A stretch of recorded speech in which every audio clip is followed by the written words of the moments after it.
All right, welcome to this conversation on resiliency at work and while job searching.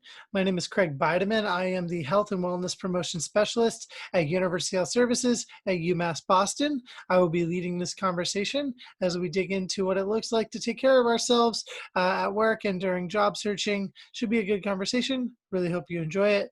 And here we go. So life is hard. That's one of the things that I feel like a lot of generations have felt. Maybe my generation's feeling it a little bit harder right now. There's a lot going on in the world, and explicitly with our pandemic going on right now, I feel like it's important for us to find ways to make life a little bit easier, which is why we're doing a bunch of on-demand videos so you can kind of watch them at your own leisure, and hopefully that you get something from these presentations as well.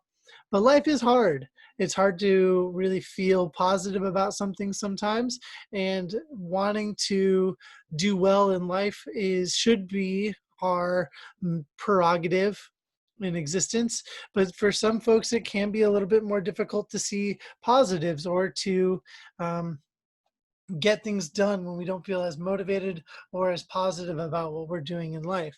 So I totally understand that some folks just might not be doing as well as we could be doing. And for some folks, this is just a really challenging time. I totally get that. Stress gets the best of us a lot of the time.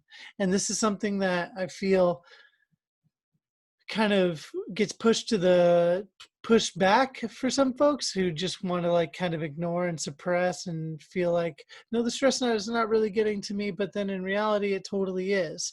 So some folks tend to ignore stress and push it down until it goes away. Sometimes it doesn't go away. Sometimes it festers, and sometimes it sticks around for a while.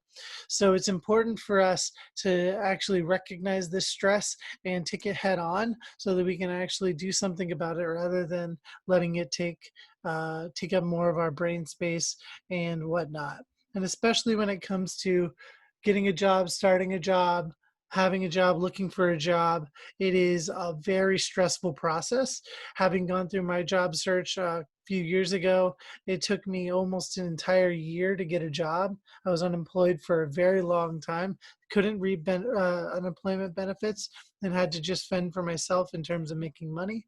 So not it's not atypical to be scared when it comes to searching for a job, especially right now.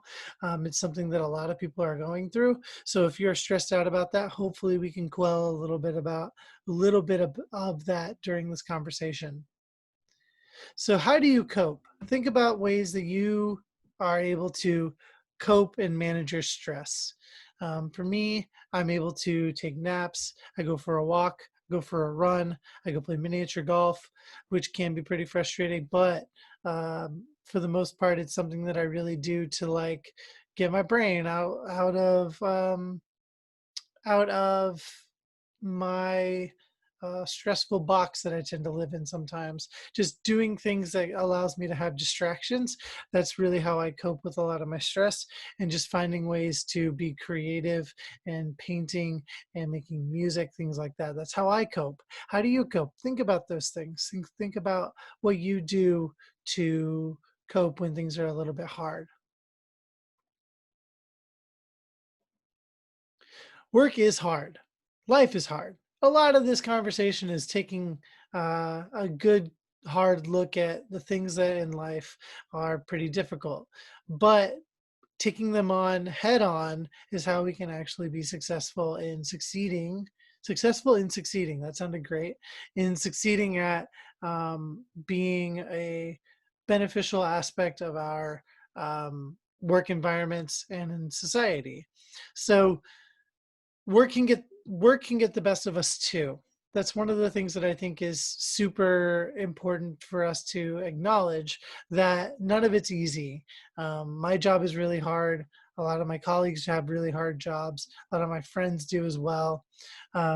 Work was There's the saying that like if you love what you do, you'll never work a day in your life. But like you do, like at the end of the day, you do. But ultimately, my hope is that we're able to make work something that's more manageable, because every day can feel like a struggle sometimes. So I hope that this everyday struggle gets a little bit easier for some folks as um, either you're looking for a job, or even if the job you're in right now you're not happy with, as you look for a new job. um, it can be hard to find motivation, to be interested in and eager to look for a job. I totally get that. I understand that it's not super easy some days to even get out of bed. Trust me, I've been there. Living with depression and anxiety, it can be really hard to just get out of bed some days. So knowing that even just sending out an application, sending in a resume is a success for some days, that's just take it as a daily success. Just own that and be proud of yourself.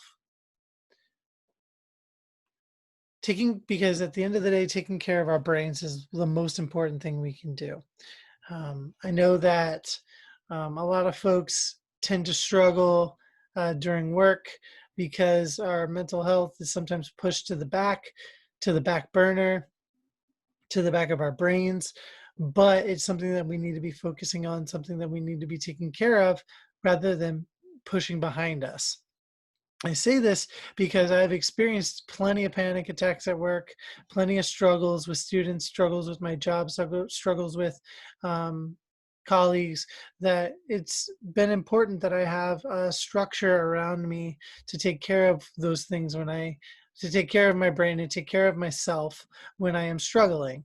And so I'm going to talk a little bit later about what it looks like to develop those communities, but it's definitely something that is paramount to making sure that you are in control of your brain and of your mental health and of your overall well-being while at work.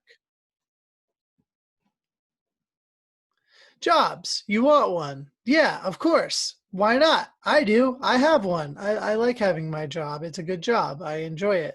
It is very difficult, but it's something that I think I'm good at, and something that I enjoy very much. Um, And if you don't have a job right now, I know the job market can be very daunting. It can be kind of scary. It can feel like there is no end in sight sometimes. Like I said, it took me almost a year to get a job after searching for so long and applying to over 100 jobs. It took me countless resumes, countless interviews to actually land a job. And it is not terribly easy to do. For some folks, it might be a little easier than others, but I know that when I was searching, I struggled a lot.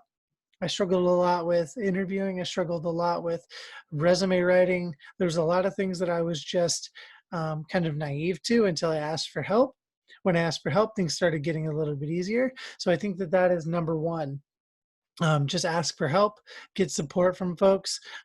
Anyone that you know that has a job in your industry, talk with them about how to get into the industry, talk to them about what their life is like, ask them as many questions as you can come up with, just to make sure that you are being as informed as possible when it comes to attaining a job in that field that you want to be in.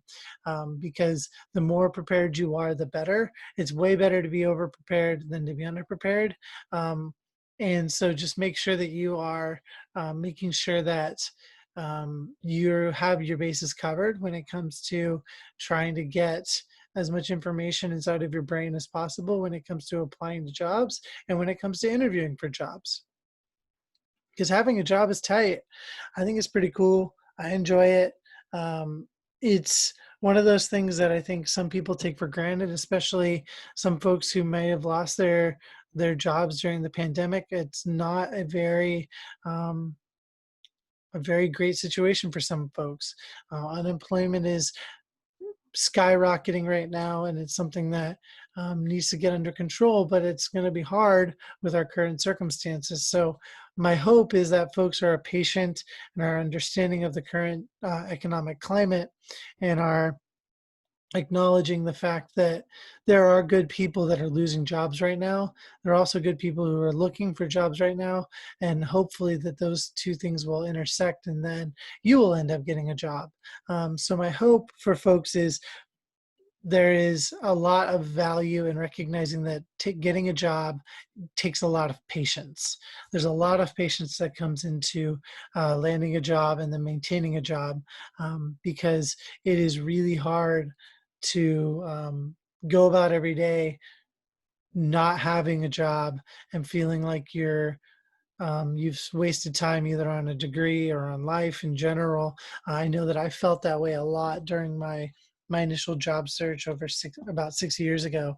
Um, I just felt like I was wasting time, that like I didn't really deserve a job, and I didn't really feel like I was a beneficial aspect or beneficial member of society, because I wasn't getting a job and I didn't feel very good about myself. And so when it came to searching for job and it came to interviewing for jobs and it came to trying to get a job, I tried my hardest just to um, push myself as hard as I could to stay motivated and to stay dedicated to the work that I was trying to do.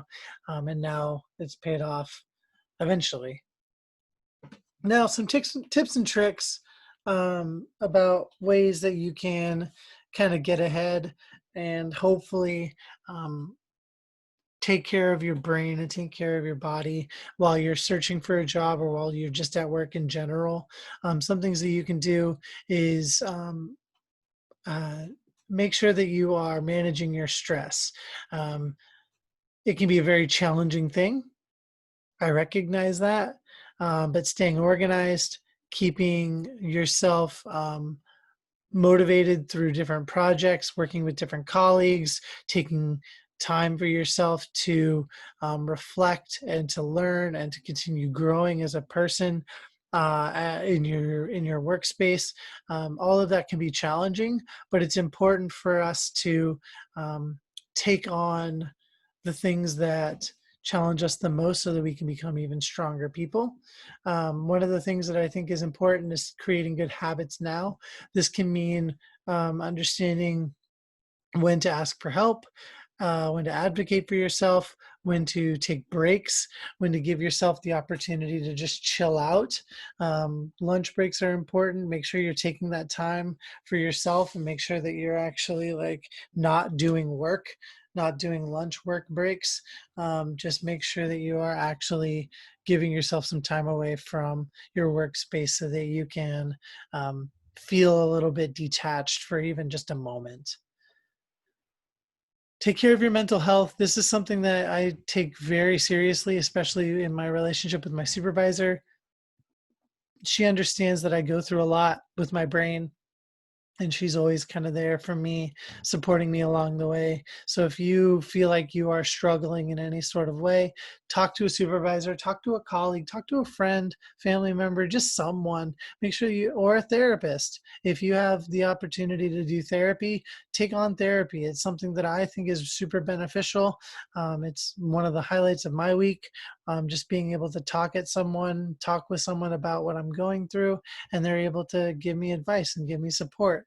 So it's something that I think is super, super duper helpful, especially if you're a student. Right now, you have free counseling through the Counseling Center at University Health Services. Even digitally, they're doing it by telehealth. So if you want that sort of access, just make sure you're still taking advantage of what you have for free here on campus. Asking for help is super duper important. Self advocacy is really one of those most beneficial things you can do for yourself and do for your brain. And it's one of those things that I think is incredibly um, challenging for some folks. I do a whole talk on self advocacy. It's going to be on the same channel if you want to watch it. Self advocacy is not very easy for some folks to do because some folks feel like either they're a failure for having to ask for help or they're feeling weak for having to ask for help. All of those things are myths. Just make sure that you are. If you are in need of help and support, that you're asking for it, and then eventually that you're getting it from the people who can benefit you the most.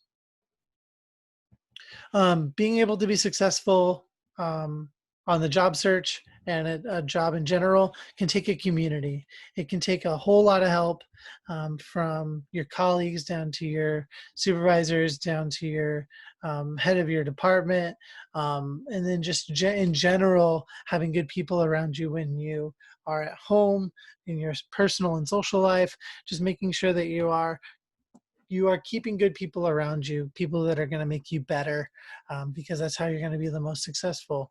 Um, and I think that that's all I have. I think you got this. I have so much support and love for you all. If you want to get in touch with me, just email me at craig.bideman@umb.edu. If you're taking this for the MAP program, go to tinyurl.com/mapwellness. Let me know how I did, if you liked it, if you had fun with it, or if you didn't, that's fine too. But yeah, definitely hope you enjoyed this, and I'll see you all in the next video. Goodbye.